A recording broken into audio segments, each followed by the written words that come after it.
এই প্রান্তর থেকেই জন্ম নেয় এমন এক শক্তি যা একদিন ভারতবর্ষের ইতিহাস বদলে দেবে। 1526 সালে বাবরের বিজয়ের মধ্যে দিয়ে শুরু হয় মুঘল সাম্রাজ্য, একটি ইসলামী শাসনের নতুন অধ্যায়। এই বিজয় শুধু রাজত্বের সূচনা নয়, এটি ছিল ইসলামী শাসননীতির পরীক্ষাগার। মুঘল শাসনের মূল ভিত্তি ছিল শরিয়াহ, ন্যায় বিচার ও প্রশাসনিক শৃঙ্খলা। ইসলামী শাসন ব্যবস্থায় আকবর প্রশাসনকে শক্তিশালী করেন সুব্যবস্থাপনার মাধ্যমে। ইসলামী আইনের ব্যাখ্যা ও প্রয়োগে উলামাদের ভূমিকা ছিল অত্যন্ত গুরুত্বপূর্ণ।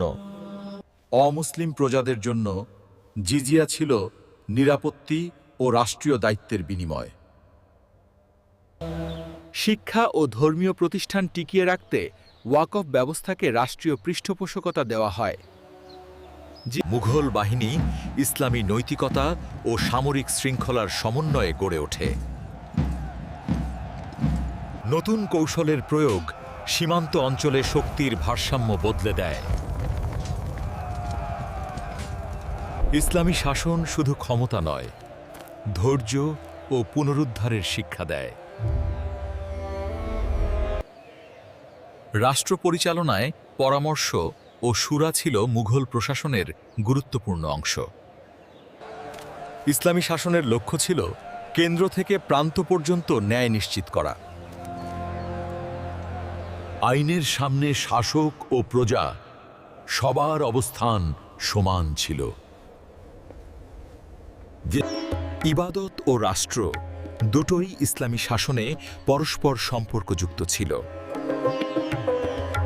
মুঘল স্থাপত্যে ইসলামের সৌন্দর্য ও আধ্যাত্মিকতা স্পষ্টভাবে ফুটে ওঠে। আওরঙ্গজেব শরিয়াহ পালনে কঠোরতা আরোপ করে ইসলামী শাসনকে আরও দৃঢ় করেন। এই গ্রন্থ ছিল উপমহাদেশে ইসলামী আইনের সবচেয়ে বড় সংকলন।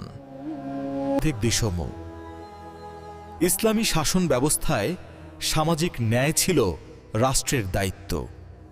এই শাসন ব্যবস্থা শুধু রাজ্য নয়, একটি সভ্যতা গড়ে তোলে। মুঘল শাসনে সুবাহ ব্যবস্থা কেন্দ্রীয় নিয়ন্ত্রণ ও ন্যায় বিচারের ভারসাম্য রক্ষা করত। ইসলামী শাসনের নীতিতে ক্ষমতা ভাগ করে দেওয়া হয়েছিল, যেন একক কর্তৃত্ব জন্ম না নেয়। শাসনের লক্ষ্য ছিল প্রজাকে নিপীড়ন নয়, বরং রাষ্ট্রের সঙ্গে দায়িত্বে যুক্ত করা। সঠিক হিসাবই ইসলামী প্রশাসনের ন্যায় বিচারের ভিত্তি হয়ে ওঠে। শরিয়াহ ভিত্তিক বিচার ব্যবস্থা শাসককেও আইনের অধীন করে। নেই, ইসলামী শাসনে ধর্মীয় স্বাধীনতা ছিল রাষ্ট্রীয় প্রতিশ্রুতি। ন্যায়ভিত্তিক শাসন বাণিজ্য ও সমৃদ্ধির পথ খুলে দেয়। রাজস্ব শুধু সংগ্রহ নয়, তা ন্যায়সঙ্গতভাবে ব্যয় করাই ছিল ইসলামী নীতি। ন্যায্য পারিশ্রমিক সেনাবাহিনীর আনুগত্য ও শৃঙ্খলা নিশ্চিত করত। ইসলামী শাসনে শক্তি ছিল শান্তি রক্ষার হাতিয়ার। মসজিদ ছিল শুধু ইবাদতের স্থান নয়, সমাজ পরিচালনার কেন্দ্র। ইসলামী শিক্ষা শাসনের নৈতিক ভিত্তি গড়ে তোলে। জ্ঞান সংরক্ষণকে মুঘলরা ইবাদতের মর্যাদা দেয়। ইসলামী শাসন ব্যবস্থার প্রভাব আন্তর্জাতিক পরিসরেও ছড়িয়ে পড়ে। ইসলামে যুদ্ধের মধ্যেও মানবিকতা ছিল অপরিহার্য। শাসকের জবাবদিহিতা ইসলামী শাসনের মৌলিক শিক্ষা। ন্যায় বিচার ক্ষমতার পরিচয় নয়, নৈতিকতার প্রমাণ। জাকাত ও সদকা সমাজে ভারসাম্য ফিরিয়ে আনে। ইসলামী শাসন ব্যবস্থার সাফল্য মাপা হতো প্রজার শান্তিতে। এই শাসন ব্যবস্থা ছিল শক্তি, ন্যায় ও বিশ্বাসের সমন্বয়। ইসলামী শাসনে ইবাদত ও দায়িত্ব দুটোই ছিল শাসকের দৈনন্দিন অনুশীলন। আইনের উৎস ছিল ধর্মীয় নীতিতে প্রথিত, ব্যক্তিগত ইচ্ছায় নয়। শাসনের শক্তি প্রকাশ পেত নজরদারি ও জবাবদিহিতায়। ন্যায় বিচার ছিল এমন একটা দরজা যেখানে সাধারণ মানুষও প্রবেশ করতে পারত। এই ইসলামী শাসনে দুর্বলদের রক্ষা করা ছিল ঈমানি দায়িত্ব। অন্যায় মুনাফা রোধ করাই ছিল ন্যায়ভিত্তিক অর্থনীতির লক্ষ্য।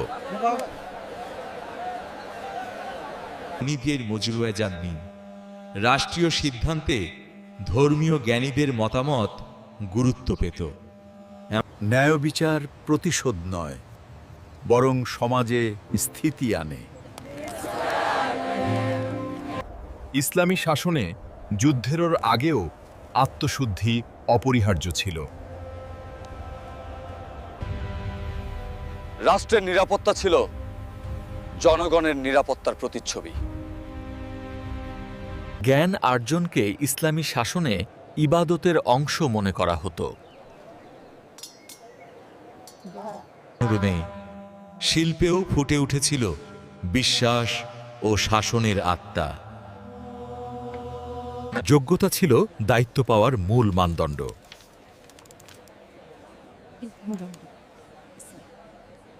কেন্দ্র থেকে প্রান্ত একই নীতি সবার জন্য। ইসলামী শাসনে কর ছিল বোঝা নয়, পরিস্থিতি নির্ভর দায়িত্ব। মানবিকতা ইসলামী রাষ্ট্রনীতির অবিচ্ছেদ্য অংশ। শাসনের লক্ষ্য ছিল সহাবস্থান নিশ্চিত করা।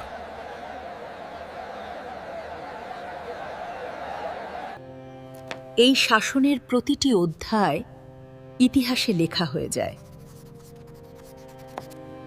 শক্তি প্রকাশ পেত শব্দে নয়, শৃঙ্খলায়। এই ইসলামী শাসন ব্যবস্থা ছিল সময়ের এক দৃঢ় স্তম্ভ। ইসলামী শাসনে রাষ্ট্রীয় সম্পদ ছিল আমানত, ব্যক্তিগত সম্পত্তি নয়। আর্থিক স্বচ্ছতা ছিল শাসনের স্থায়িত্বের ভিত্তি। ক্ষমতার অপব্যবহার ইসলামী শাসনে ক্ষমার যোগ্য ছিল না। সামরিক শক্তি গড়ে উঠেছিল নৈতিক নিয়মানুবর্তিতার মাধ্যমে। রাষ্ট্র রক্ষাই ছিল ইসলামী শাসনের প্রথম দায়িত্ব।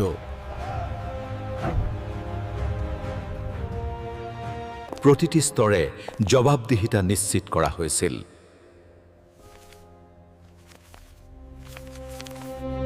সময় ও বাস্তবতার আলোকে আইন প্রয়োগ ছিল ইসলামী শাসনের বৈশিষ্ট্য। ন্যায্য লেনদেন ছাড়া ন্যায়ভিত্তিক রাষ্ট্র কল্পনা করা যায় না। প্রজার কল্যাণই ছিল রাষ্ট্রের প্রকৃত সমৃদ্ধি। উন্নয়নকে ইসলামী শাসনে ইবাদতের মর্যাদা দেওয়া হয়েছিল। ইসলামে যুদ্ধ ছিল শেষ উপায়, প্রথম পছন্দ নয়।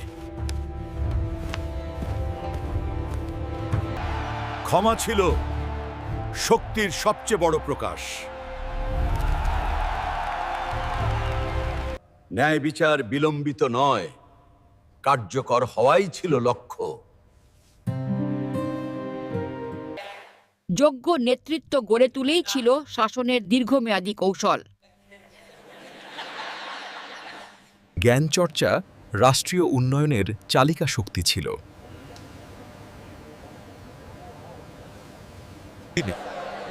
ইসলামী শাসন সহাবস্থানের শিক্ষা দেয়। দূরবর্তী অঞ্চলও রাষ্ট্রের সমান নজরে ছিল।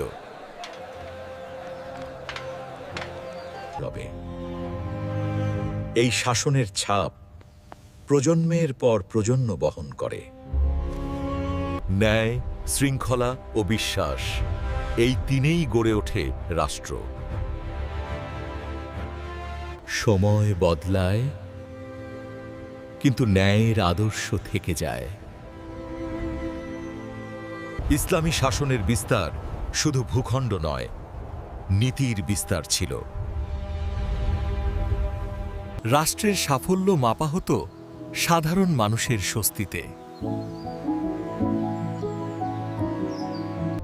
ন্যায় বিচারই ছিল শাসনের সবচেয়ে শক্তিশালী অস্ত্র।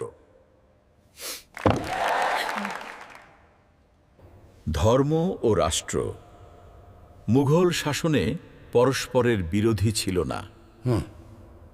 যখন আদর্শ থেকে দূরে সরে যাওয়া শুরু হয়, তখন শক্তির ভিত নড়ে ওঠে।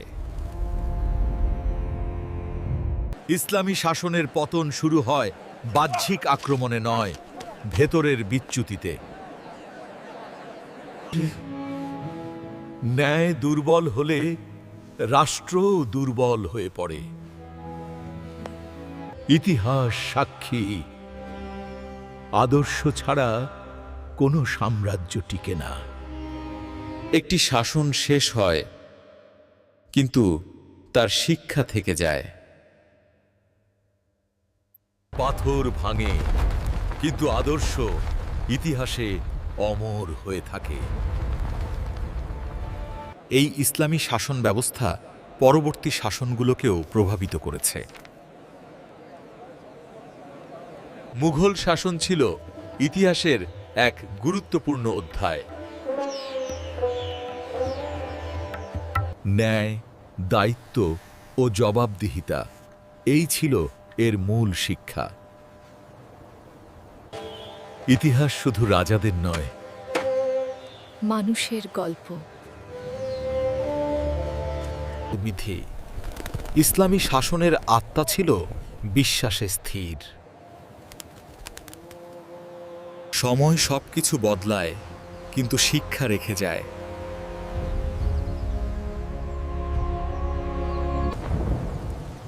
ন্যায় থাকলে রাষ্ট্র থাকে, আর ন্যায় হারালে ইতিহাস শুরু হয়। মুঘল সাম্রাজ্যের ইসলামী শাসন ব্যবস্থা একটি ইতিহাস, একটি শিক্ষা। মুঘল সাম্রাজ্যের ইসলামী শাসন ব্যবস্থা একটি ইতিহাস, একটি শিক্ষা।